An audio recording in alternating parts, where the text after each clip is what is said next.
Video like जरूर कर लीजिए और ऐसे वीडियो लगातार फ्री में पाने के लिए चैनल को तुरंत सब्सक्राइब कर लीजिए और बेल आइकन को जरूर टैप कर लीजिए ताकि आगे भी सारे वीडियो आपको मिलते रहे। यूट्यूब में फॉलो करते हैं तो प्लीज ये वाला फ्री टेलीग्राम चैनल जरूर ज्वाइन कर लीजिएगा। सारे नोटिफिकेशन सारे अपडेट यहीं पे आते हैं, ध्यान रखिए।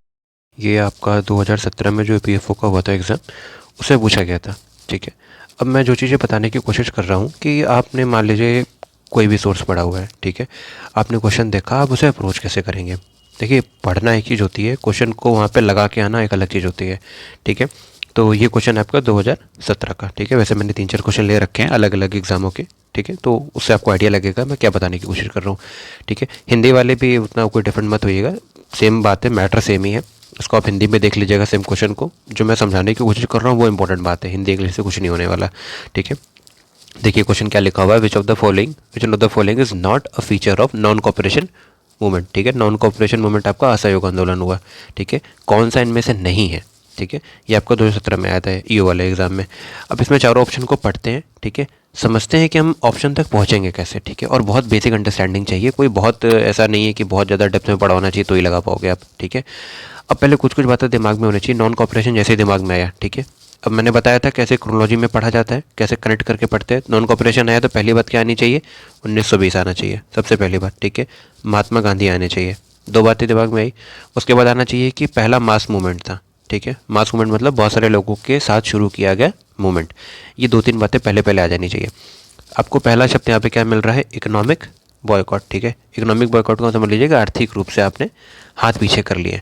अब यहाँ पे बहुत बेसिक सी बात समझनी है, लिखा हुआ है इंटेंस एंड सक्सेसफुल। ठीक है, मतलब बहुत ज़्यादा था और ये सफल भी हुआ। अब आपको समझना पड़ेगा कि नॉन कॉपरेशन के टाइम एक बात ये समझिए कि सबसे इंपॉर्टेंट बात क्या हो रही थी उस समय, स्वदेशी की बात। ठीक है, स्वदेशी को बहुत ज़्यादा जोर दिया जा रहा था। अच्छा, स्वदेशी के जोर देने से हुआ क्या, जो हमारे इंडियन बिजनेस थे, जो हमारे बिजनेस ग्रुप थे, इंडियन बिजनेसमैन थे, उनको बहुत सपोर्ट मिला। तो उन्होंने इकोनॉमिक बॉयकॉट कराने में बहुत सपोर्ट किया। इकोनॉमिक बॉयकॉट का मतलब ही क्या है कि हमें कुछ अपना यूज़ करना पड़ेगा तो हम अंग्रेज़ों का यूज़ नहीं करेंगे। तो ये बात तो बिल्कुल सही है। नॉन कॉपरेशन का मतलब ही यही था कि भाई हम आपका बात नहीं मानेंगे, हम आपकी बातें नहीं सुनेंगे। ठीक है, लड़ने तो देखिए जाएंगे नहीं। नॉन कॉपरेशन में ये था कि हम लड़ने नहीं जाएंगे लेकिन आपकी बात नहीं सुनेंगे। तो इकोनॉमिक बॉयकॉट तो अच्छे से खूब हुआ था। ठीक है, क्योंकि हमारे जो बिजनेसमैन थे उन्होंने हमें सपोर्ट किया था स्वदेशी के लिए। तो ये बात बिल्कुल ठीक है, तो ये ऑप्शन नहीं हो सकता। एकदम ध्यान से समझ लीजिए, इकोनॉमिक बॉयकॉट तो हुआ था तो ये सक्सेसफुल भी था। तो ये बहुत बहुत इंपॉर्टेंट पार्ट है और नॉन कॉपरेशन का पार्ट था। ठीक है, अगला है the middle class participated in very large number in the movement. ठीक है, और अभी देख लेते हैं, अभी इसे थोड़ा सा साइड करते हैं, अभी नहीं क्लियर हो रहा है कि सही है नहीं है। ठीक है, नेक्स्ट पे आते हैं। It was marked by the uneven geographical spread. ठीक है, एंड रीजनल वेरिएशन। अब क्या मतलब हुआ समझिए, अनइवन जोग्राफिकल स्प्रेड का क्या मतलब है कि यहाँ पे यूनिफॉर्मिटी नहीं थी, मतलब एक जैसा जोग्राफिकल स्प्रेड नहीं था। ऐसा नहीं था कि गांधी जी की बात हर जगह पर एक जैसी जा रही है। अब समझिए, उस टाइम के जो पॉलिटिशियन थे, कैसे कह सकते हैं कि एलिट पॉलिटिशियन, जो थोड़े तगड़े वाले थे, ठीक है, वो कहाँ कहाँ पे थे, आपका मद्रास हो गया, बॉम्बे हो गया, कैलकाटा हो गया। अब ये वो थे, एक सेंटर जोन एरिया थे। ठीक है, यहाँ पे गांधी जी की बात बिल्कुल एक बराबर नहीं पहुँच रही थी। जहाँ पे गांधी जी ये चीज़ें बोल रहे हैं वहाँ से हर कोने पे इंडिया में इतनी ज़्यादा डाइवर्सिटी थी कि उनकी बात जोग्राफिकली, ठीक है, भौगोलिक रूप से बराबर नहीं पहुंच पा रही थी। ठीक है, और रीजनल वेरिएशन का भी मतलब समझिए कि हर रीजन में वेरिएशन था। कहीं पे कोई दिक्कत है, कहीं पे भाई टैक्स की दिक्कत है, कहीं पे लिकर की दिक्कत है, कहीं कोई दिक्कत है। तो अब सबका इंडिविजुअल दिक्कत था। अब समझिए, तो यहाँ पे जब बात कही जा रही है ना कि रीजनल वेरिएशन, तो रीजनल वेरिएशन का सिंपल सा मतलब है कि जो स्ट्रगल है यहाँ पे नॉन कॉपरेशन जिसलिए किया गया उसके अलग अलग सबके कारण है। मतलब समझ रहे हो, यदि 4 लोग हैं तो ये आदमी इस मूवमेंट में अपने रीज़न से लगा हुआ है, ये आदमी इस मूवमेंट में अपने रीज़न से लगा हुआ है, ये आदमी इस मूवमेंट में अपने रीज़न, सबके रीज़न अलग अलग है। तो ये जो डिफरेंस पैदा हो रहा है ना, इस वजह से हुआ था ये रीजनल वेरिएशन। ठीक है, तो ये बात बिल्कुल सही है। नॉन कॉपरेशन में सबके पास एक ही रीज़न नहीं था मूवमेंट में पार्ट लेने का, सब अपने अपने रीज़न के साथ मूवमेंट में पार्ट ले रहे थे। ठीक है, तो ये बात भी आपकी सही है। तो ये आंसर नहीं हो सकता क्योंकि नॉट पूछा गया है। ठीक है, ये पार्ट बिल्कुल सही है। अच्छा, नॉन कॉपरेशन जब हुआ था तो यहाँ पे बात लिखी हुई है, देखिए ये ऑप्शन इससे कैसे जुड़ा हुआ है, रीजनल वेरिएशन। अब ये ऑप्शन इस ऑप्शन से कनेक्ट है। भाई रीजनल वेरिएशन होगा मतलब हर आदमी का अपना कुछ ना कुछ नाटक था, हर आदमी के पास अपने अपने दिक्कत थे। ठीक है, अब लिखा हुआ है along with non cooperation other Gandhian social reform movements, ठीक है, like anti liquor campaign achieved some success. बिल्कुल सही बात है, बड़े नाम के पीछे छोटे नाम तो आगे बढ़ ही जाते हैं। ठीक है, जैसे पीएम के नाम पे काफ़ी सारे लोग इलेक्शंस जीत जाते हैं आज के टाइम पे। ठीक है, एक नाम की वजह से बहुत सारे लोगों को बेनिफिट होता है, ठीक है, स्यूडो बेनिफिट समझ लीजिए एक तरीके से। अब इस टाइम पे क्या हुआ, नॉन कॉपरेशन का टाइम क्या हुआ, बंगाल में मिदनापुर था, ठीक है, वहाँ पे बोर्ड टैक्सेस के अगेंस्ट बहुत बातें कही गई, ठीक है। केरला में आपका मोपला मूवमेंट, ठीक है, 1921 यही आसपास 1920-21 का टाइम था वो, ठीक है, यहाँ पे कनेक्ट करिए, ठीक है।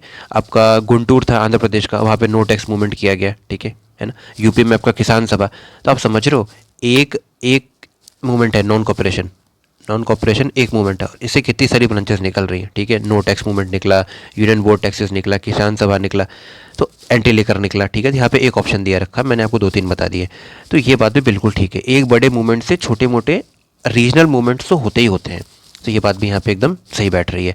तो आपको थोड़ा कॉमन सेंस लगाना है कि इकोनॉमिक बॉयकॉट तो यार हुआ था, तो ये तो हो नहीं सकता, ये तो सही बात कह रहा है, ठीक है।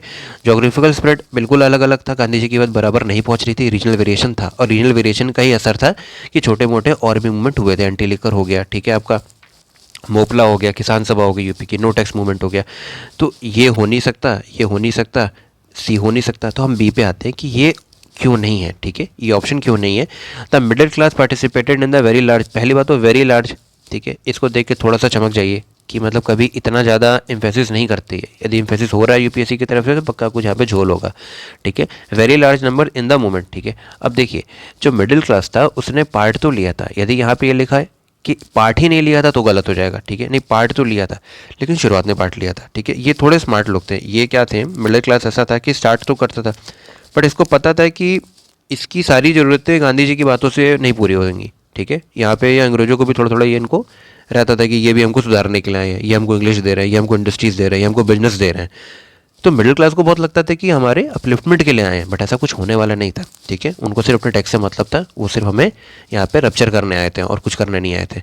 तो यहाँ पे मिडिल क्लास पार्टिसिपेट तो किया, बट वो बाद में शक भी करने लगा, ठीक है। तो वेरी लार्ज नंबर आपने जैसे ही देखा और मिडिल क्लास, तो यहाँ पे तुरंत कान खड़े कर लीजिए कि ये तो बहुत अनइवन सी बात है, ये बैठ नहीं रही गले, ठीक है। तो आपको बहुत एकदम कन्फर्म नहीं भी पता हो तब भी यहाँ पे आप बी ऑप्शन मार के आ जाओगे। समझ रहे हो आप कैसे मैंने समझाया, ऐसे ऑप्शन तक पहुँचना होता है, ठीक है। अगला क्वेश्चन देखिए, ये क्वेश्चन भी आपका 2015 का है, 2015 में जो आपका एपीएफसी हुआ था, ठीक है, ये उसका क्वेश्चन है, ठीक है।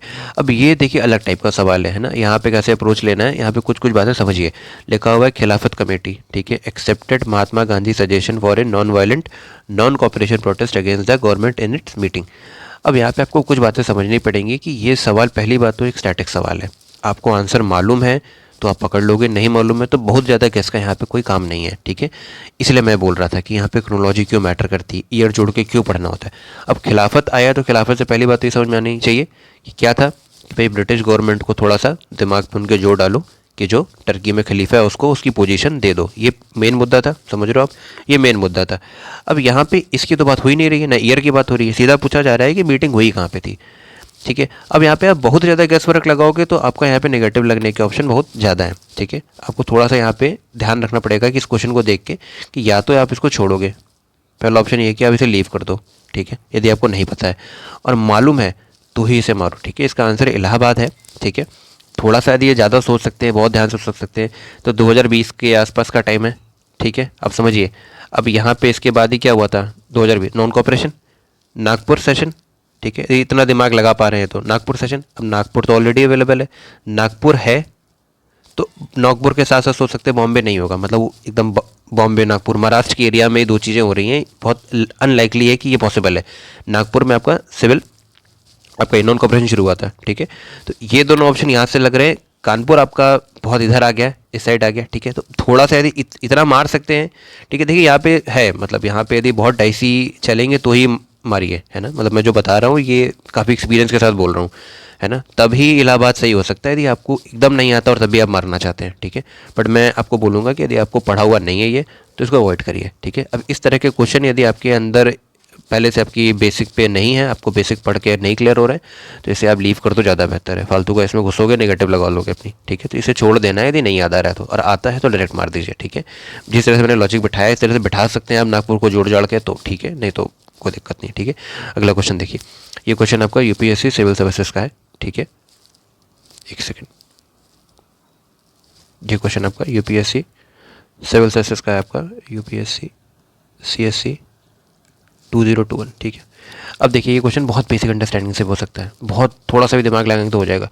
पहली बात तो मोंटेगू चेम्सफोर्ड रिफॉर्म बहुत इंपॉर्टेंट है, ये ध्यान रखिए, इसको तो एकदम घोट जाइएगा, है ना। 1919 1909 ये दोनों मोंटेमेरलो और मोंटेगू चेम्सफोर्ड बहुत इंपॉर्टेंट है, एकदम एक एक पॉइंट इसका पता होना चाहिए, कहीं से कुछ भी पूछा जा सकता है और कंसिस्टेंटली पूछा जाता है, यहाँ पर रिस्क बिल्कुल ही मत लीजिएगा, ठीक है। क्या बोला जा रहा है, 1919 में रिकमेंड किया था granting voting rights to all the women above the age 21, ठीक है। चलिए पढ़ लिया, आगे बढ़ते हैं। The government of India act of 1935 gave women reserved seats in legislature. अब जरा पहले स्टेटमेंट पे आइए, क्या कह रहा है यहाँ पे, कह रहा है रिकमेंड किया था granting voting rights to all the women, ठीक है। तो ध्यान रखिए यूपीएससी में एक और बात है, ऑल कहीं दिख दिया, नन कहीं लिख दिया, थोड़ा सा अलर्ट हो जाइए, बहुत ज़्यादा लगभग 80% चांस है कि यहाँ पे कुछ ना कुछ ब्लेंडर हो रखा है, ठीक है। अब आप बताओ, अंग्रेज इतने रहम दिल तो थे नहीं कि 21 साल के ऊपर की सारी वुमेन्स को बोल देंगे कब की वोटिंग राइट्स है। अब यहाँ पे लिख देंगे कि किसी को नहीं दिया था, तो ये भी गलत हो जाएगा, दोनों एक्सट्रीम पकड़िए। यहाँ पे कह रहा है ऑल, यहाँ कह रहा है सबको दे दिया, तो ये भी एक्सट्रीम है। कह देता नन, किसी को नहीं दिया, तो नहीं, सरोजनी नायडू, एनी बेसेंट, ये लोग थे भाई, ऐसा नहीं है नहीं थे। तो 1935 में कुछ विमेंस को तो मिला था रिजर्व सीट, ठीक है, बट यहाँ पे यूनिवर्सल एडल्ट सफरेज, ठीक है, कि सबको एक बराबर वोटिंग राइट्स, वो नहीं था। अंग्रेज इतने अच्छे, इतने दया दिल वाले नहीं थे, ठीक है, इनको बहुत ज़्यादा पिटीशन करना पड़ता था, तभी थोड़ी थोड़ी सीटें देते थे, बिल्कुल एकदम भिगवांगों की तरह, है ना। आपने पूरा पढ़ रखा है तो देखिए ना, कॉन्स्टिट्यूशनल अमेंडमेंट को चेक करिए पूरा, इनके क्या हाल थे। इन्होंने रिफॉर्म कर करके कभी 2 सीट बढ़ा दिया, कभी 4 सीट बढ़ा दिया, कभी यहाँ पे दे दिया, तो वहाँ पे वोटिंग राइट दे दिया, तो आप केवल डिस्कस कर सकते हैं, आप डिसीजन नहीं ले सकते, वो गवर्नर जनरल लेगा या वो सरे लेगा, ठीक है। तो बहुत सिंपल सी बात है कि इतने रहम दिल तो नहीं थे कि सारे वुमेन को ही दे देंगे, ठीक है। तो ये लॉजिकली लग रहा है कि स्टेटमेंट ठीक नहीं है। पहली बात, ऑल लिखा हुआ है, ऑल नन, ये थोड़े अलर्टिंग वर्ड्स हैं यूपीएससी में, ठीक है, कि सारे, तो सारे कहाँ से दे देंगे, है ना। आज चीज़ कितनी सारी चीज़ें जो सारी नहीं मिलती वुमेन्स को, ठीक है, तो उस समय कहाँ उम्मीद कर रहे हैं कि अंग्रेज दे देंगे हमको, तो बिल्कुल ही बेवकूफ़ वाली बात है। और रिजर्व सीट्स हाँ दिए थे, क्योंकि हमें पता है सरोजनी नायडू हो गई, ठीक है, एनी बेसेंट हो गई, तो ये लोग तो थे, है ना, इन्होंने तो आवाज़ उठाई थी, ये हमारे पार्ट थे, ठीक है, ये आए थे, रिजर्व सीट इनको मिली थी। तो यहाँ पे सिंपल सी बात है कि पहला ऑप्शन गलत हो गया, यहाँ पे बी मार के आ जाओगे आप, ठीक है। और ये बहुत बेसिक है, यदि आप केवल कॉन्स्टिट्यूशन, यदि पॉलिटी का भी पहला चैप्टर जो होता है ना, स्टार्टिंग जो होती है कि कॉन्स्टिट्यूशनल फ्रेमवर्क क्या था, उतना भी पढ़ोगे ना तो उतने से ही बन जाएगा ये सवाल, ठीक है। और सिविल सर्विसेज का सवाल है, कोई ऐसा भी नहीं कि मैं आपको ईपीएफओ का बता रहा हूँ, ठीक है। सिविल सर्विसेज का 2021 का क्वेश्चन है, आराम से बनाया जा सकता है, कोई बहुत बड़ा पे इतना 30 मार्क वाला सवाल नहीं है, बहुत बेसिक वनडे से ही बना सकते हैं, ठीक है। ये क्वेश्चन मैंने 2017 का ही उठाया है, ठीक है, 2017 किसका है, सिविल सर्विसेज एग्जाम का ही है, ठीक है। मतलब आप देखिए, मतलब कैसे सवालों को उठा के फ्रेम किया जाता है और उसमें आपकी कितनी बेसिक अंडरस्टैंडिंग को चेक किया जाता है। क्या बोल रहा है, with reference to Indian freedom struggle consider the following events, ठीक है। पहली बात है रॉयल इंडियन नेवी की म्यूटनी, ठीक है। अब आपने यदि 1947 तक का यदि किल क्रोनोलॉजी भी पढ़ के रखा है ना, तो भी इस सवाल में कोई चांस नहीं कि आप गलत करके आ जाओ। ये आपको पता है 1945 से, ठीक है। क्विट इंडिया 1942, बहुत कैबिनेट मिशन के पहले, है ना, क्रिप्स मिशन के आसपास की बात है, एकदम क्लियर है। सेकंड राउंड, ठीक है, फर्स्ट सेकंड थर्ड सब पढ़ के जाते हैं, 30-31, ठीक है, 1931। अब देखो ईयर का आप गैप देख रहे हो, एक 31 है, एक 42 है, एक 45 है, इतना गैप दे रखा भाई। इतने गैप में भी सवाल गलत करके आ जाओ तो फिर तो महाबेवकूफ़ी है फिर तो, है ना। तो ये बिल्कुल होते हैं लो हैंगिंग फ्रूट, इनको बिल्कुल खींचना है कि यार ये तो गलत होने नहीं चाहिए मेरा, है ना। तो आप बात समझिए, ये कैसे बताया मैंने कि ये ऐसा नहीं है कि सवाल कठिन आते हैं, सवाल कठिन नहीं आते हैं, वो देखते हैं प्रेजेंस ऑफ माइंड कि भाई ये क्वेश्चन आ गया मान लो आप, ठीक है, अब सिविल सर्विसेज का सवाल है, ये पूछ सकते हैं, इस तरह का सवाल पक्का पूछेंगे। तो आपको ये समझ के चलना है कि यार मेरा क्रोनोलॉजी भी स्ट्रांग हो, ठीक है, हमको लॉजिक बैठाना भी, देखिए यहाँ पे क्या है, यहाँ पे लॉजिक बैठा रहे हैं, यहाँ पे बेसिक क्रोनोलॉजी से हमारा सवाल हो गया 93 वाला, ठीक है।